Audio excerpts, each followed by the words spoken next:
Greetings everyone. We will continue our session on object-oriented programming in C++. In the previous session, we have discussed about what is object-oriented programming, and we have discussed about what is C++. As I already told you, C++ is a general purpose programming language. It is an object-oriented programming language, and it will be used to develop a wide variety of softwares which are very complex compared to C++. Compared to C. And I also discussed in yesterday's session about what are the applications of C++. That is, C++ will be used to develop various databases and operating systems, translators and editors and so many other softwares. Okay, wherever a complexity is involved, then we'll be using C++. And I also discussed about evolution of C++ and other topics in the last session. So in this present session, we'll be going for the next topics. That is, in this session we'll be looking at what are the various programming paradigms and disadvantages of the conventional programming paradigms, and what is object oriented technology, that is what is object orientation. You need to know what is object orientation. Then we'll be looking at the advantages of object oriented program. So basically in this particular session we'll be looking at what is the various types of programming languages or programming paradigms. So first we'll be looking at the programming paradigms. So the programming paradigm is basically a way to distinguish or classify programming languages based on the features present in that particular programming language. Okay, so programming paradigms are the way to classify your programming languages. Okay.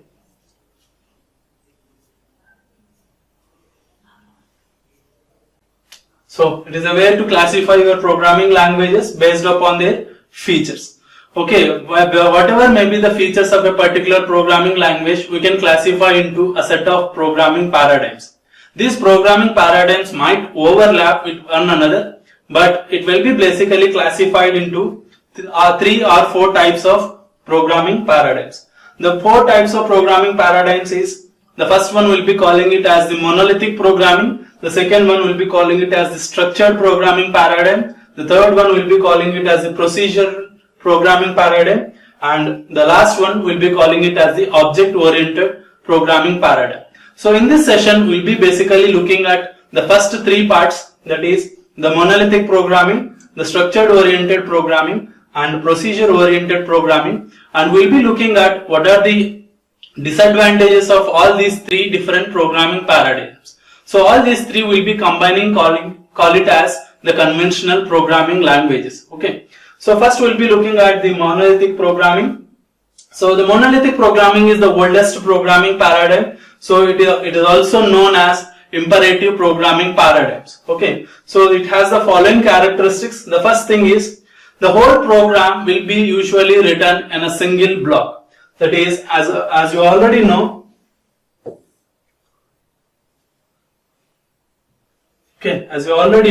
so we'll be having your block like this. So whatever the program you write, we'll be writing it in a complete block like this. So there will be no further blocks. So the complete program will be written in a one block of statements. So all the statements will be generally in a sequential fashion. All this sequential fashion will usually tell the compiler how to do the particular program. So we'll be having a step by step 1, 2, 3, 4, 5 like this. In a sequential manner, we'll be having all the programming lines, and all will be usually present in only one block. And so it will, each and every statement in that particular programming will tell the compiler what to do. Okay. So next one, if you see, the next programming is, we can use the goto statements to jump from one statement to another statement in a monolithic program. So if you take the same thing, so if you take a programming and we'll be having one block of complete code. So in this particular block of complete code, so if you want to jump from one part of the program to another part, what you have to basically do is you have to use goto statement. So you have to specify, go to some particular label, and you have to specify the label here. So you should have already seen this thing in a C language. So we'll be using goto statement like this, and you specify goto label, and you can jump from that particular statement to a new statement in the program. Okay, so we'll be using goto statements. So these goto statements are considered as a what you can call it as a negative to a programming language. Why? Because when you see here, you can write another goto statement from this place to another place. Okay, so in this manner, the code can jump from one part of the another part without any reason. Okay, this type of code will be calling it as the spaghetti code, where the programmer will usually get confused because of too many goto statements. So using of goto statements is not recommended in further programming languages, but since monolithic programming is the oldest programming language, so at that time the implementation of goto was used in this manner. So whenever you want to jump from one statement to another statement, we used to use the goto statement. The next other things about monolithic programming, so it uses all the data as global data, which leads to data insecurity. So as I already told you, when you write the program, we'll be using the complete thing in a one block. In this particular block, at the initial places, we'll be declaring your data. Okay, whatever the data values you have, you'll be usually declaring all the values at the initial part. So this thing where you write the complete data part. So this data part can be used by other parts of the program in this particular remaining lines of program, whatever the lines of code you have. So all these lines of code can use A, B, C. Okay, as you can see, all the statements at the bottom can use this particular A, B, C variables or data. So when you are having such data which is what we can call shared with each and every statement in a program, it leads to insecurity of your data. That is, any random statement can access all these particular variables. So this is data insecurity. So this is another disadvantage of having your particular having your data at one place in the program. So that is the first thing, that uses all the data as global data. So global data means writing your particular data at the starting of the program or at one particular place, so that all other functions or other statement can use that particular data. Okay, when you are having such global data, there will be what we call it as the data insecurity. So you will not be having security to your data. Any random statement can access that particular data. And there is no flow control statements like if, switch, for, while statements in this particular monolithic programming paradigm or imperative programming paradigm. So there is no something called as a control flow. That is, you cannot jump from one place to another place without goto. That is, using goto you can jump from one part of the place to other part. Without that, there is no conditional statements, or you don't have if statements, switch statements, loops or anything. Okay, we'll be having sequential flow of data. That is, whatever you write will start from starting of the program and it will go until the ending of the program. There will be only a sequential flow. And there is no concept of data types.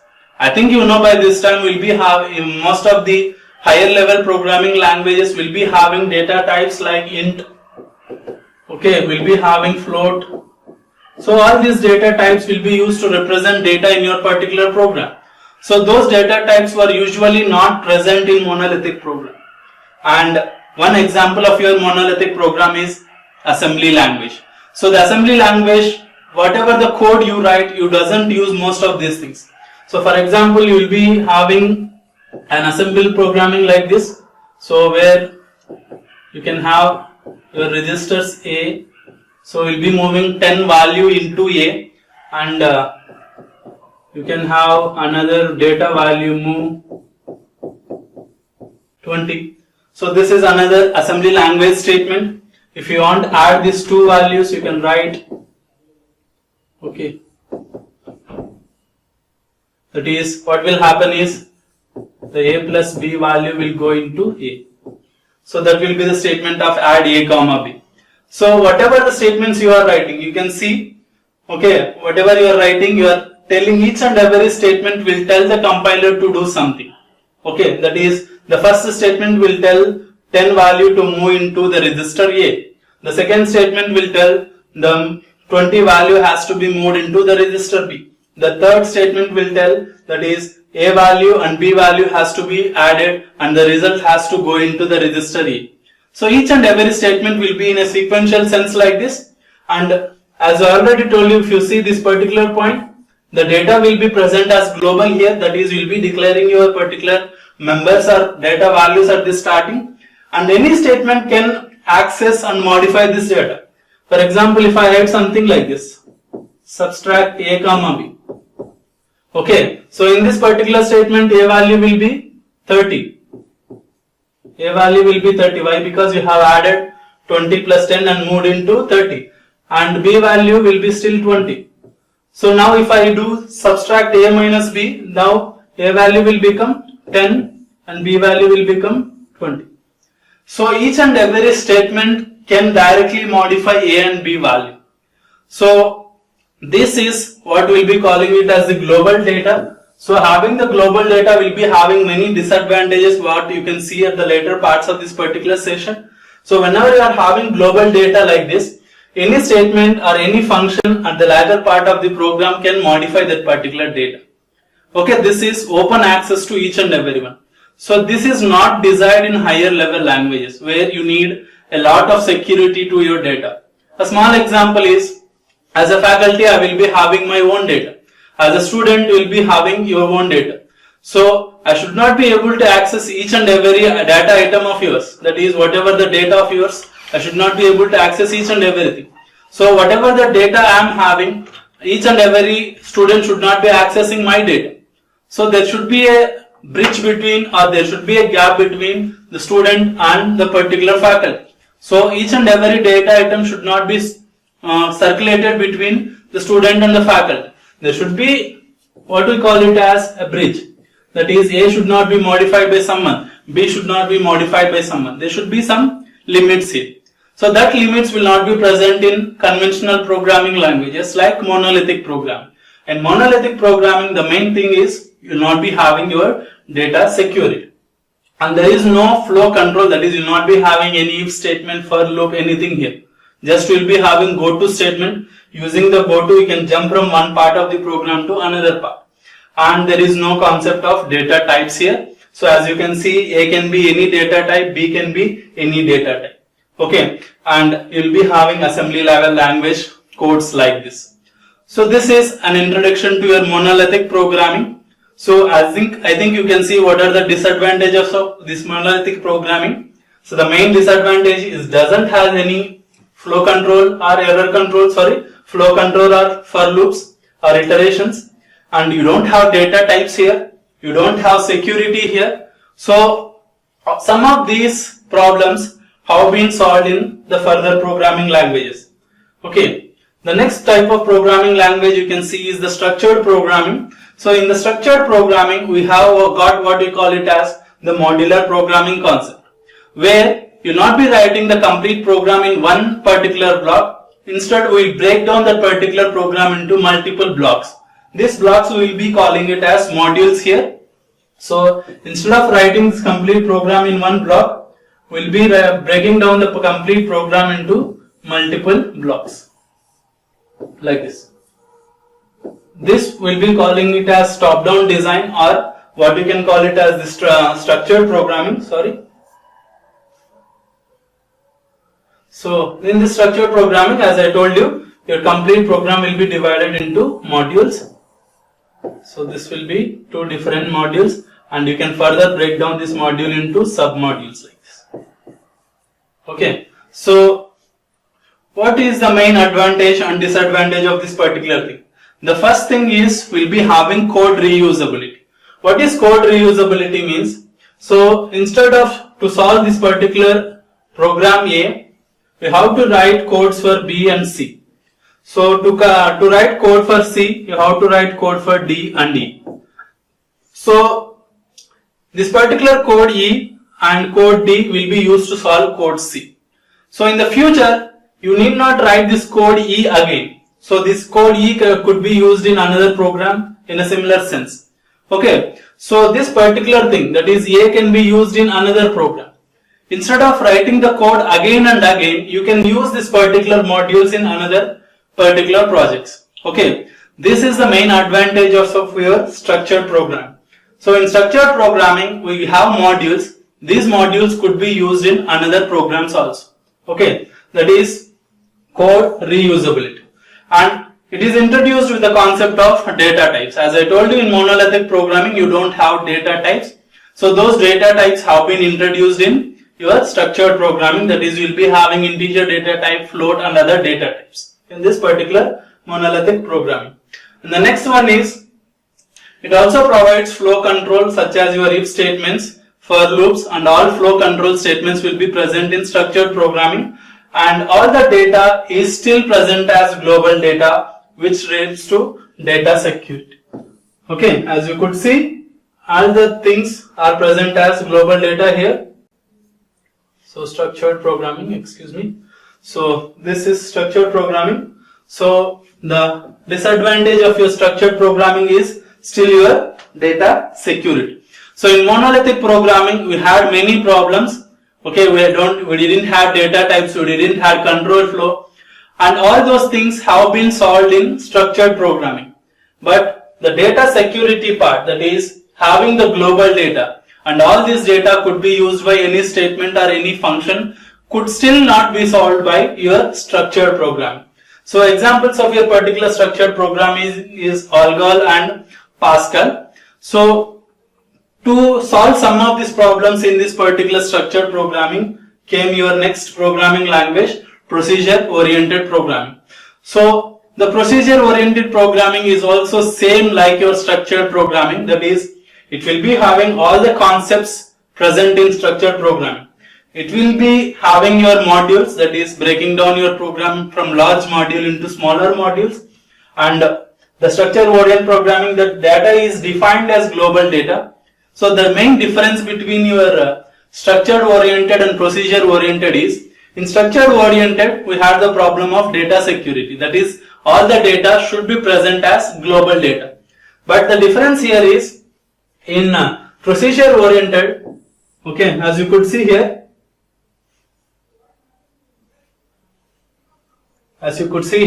the data is defined as global data, and there is also local data to individual modules.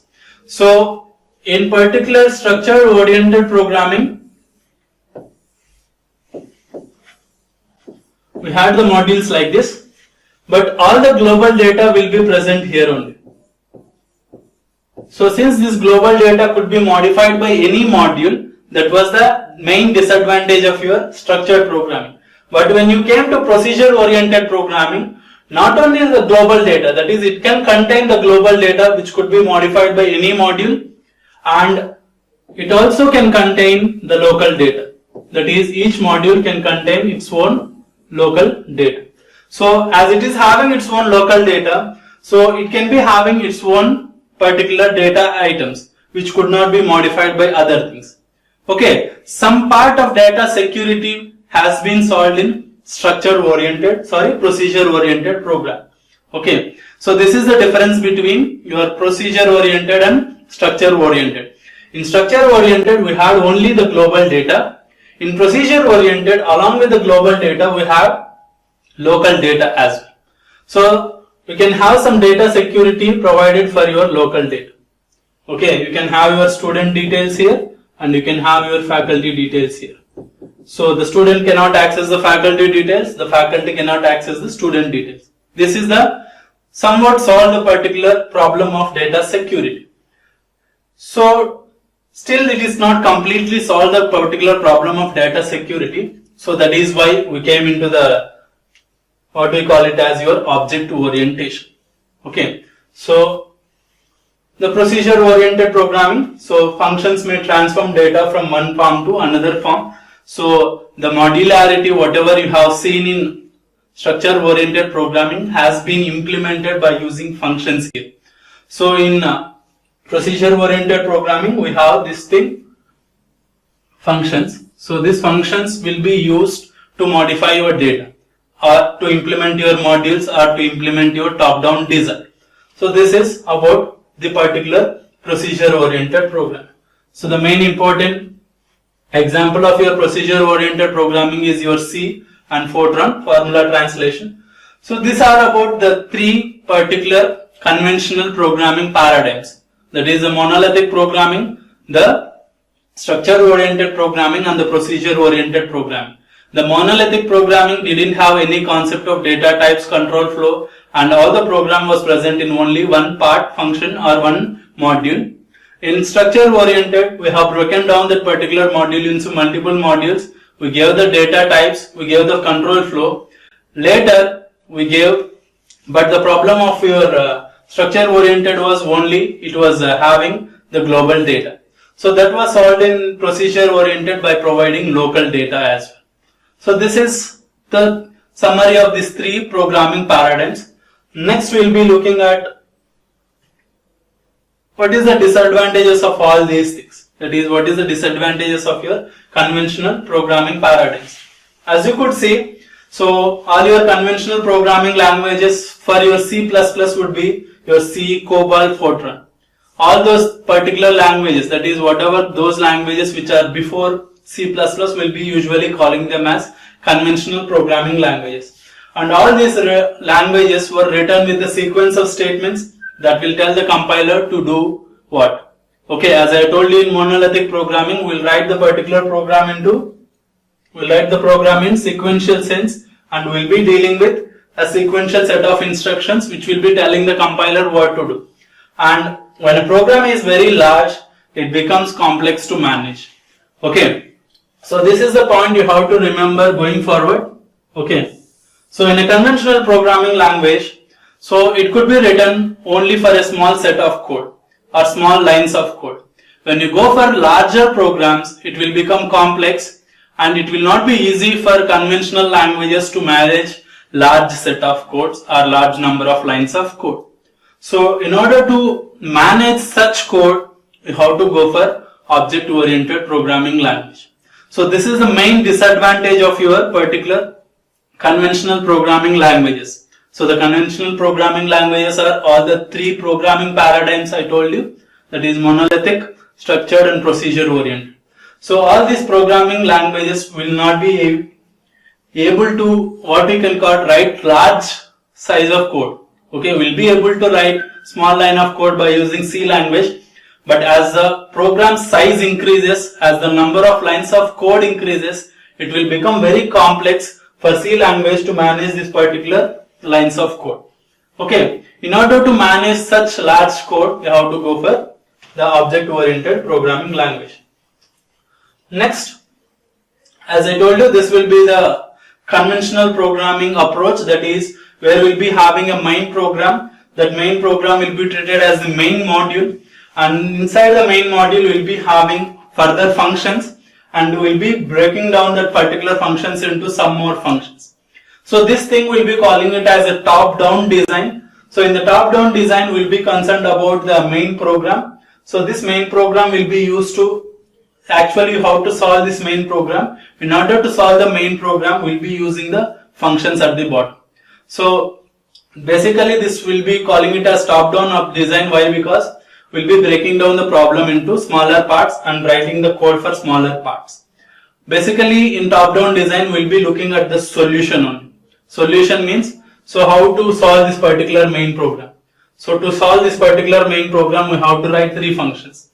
In order to solve the function 1, I have to write function 4. So in order to solve function 4, I have to write function 6 and 7. So we'll be looking at how to solve the problem. Okay, this is another approach you have to remember by going forward now. Okay, as I told you in the previous slide, when your program becomes large, it will become very complex to manage in conventional programming languages. So another thing you have to remember is your top-down design process. In top-down design process, we will be concerned about only the solution part, that is how you are going to solve the problem. Okay, I will again come back to this particular thing in the further slides. Next, as you can see, other features of your procedure oriented languages, I can see importance is given to the functions here. That is, as you can see, you'll be concerned about the solution. As I told you in the previous thing, you'll be concerned about the solution. So to give you an example, for example, if you are having what we can call it as a banking thing.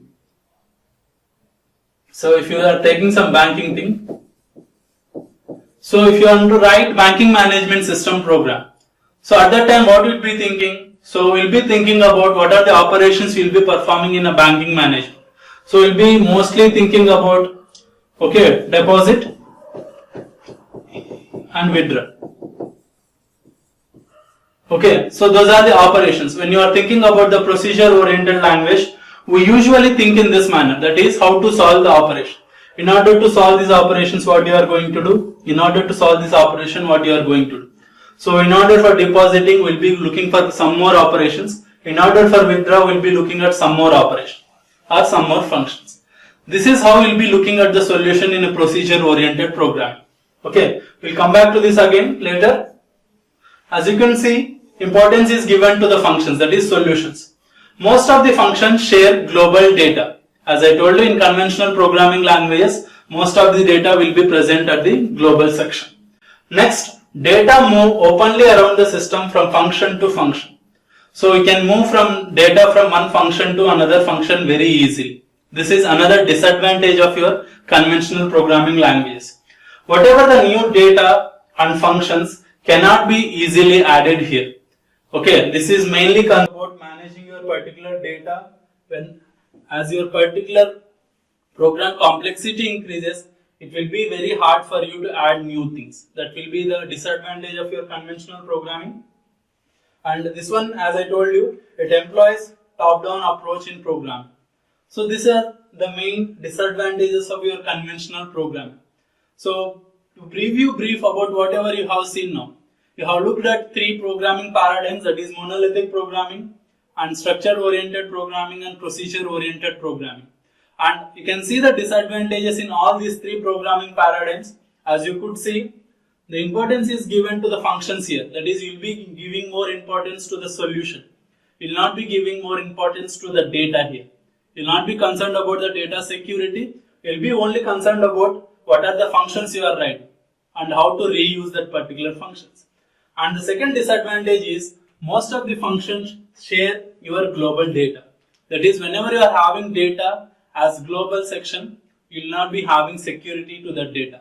Any statement or function can randomly use that particular data. So as a result, the data will be moved randomly from function to function. So it will not be providing basically any data security when you are using a conventional programming language. And adding new things will be tougher in a conventional programming language. So this will employ top-down design. This top-down design approach will be suitable for problem solving, but it will not be suitable to write large programs. Okay, it will be usually suitable for solving the programs faster, but it will not be suitable to write large programs and to provide data security.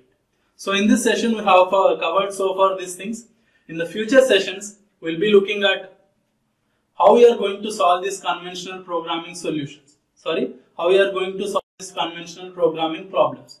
So you will be solving all these conventional programming problems by using your object orientation. In the next session, we will be looking at what is an object orientation. Okay, what are the various object oriented concepts you have, and what is the advantages of your object orientation, and how you are going to, and what are the various programming languages which will be supporting object orientation, how those languages will solve all these problems. Okay, so we'll see the remaining things in the next session. Thank you.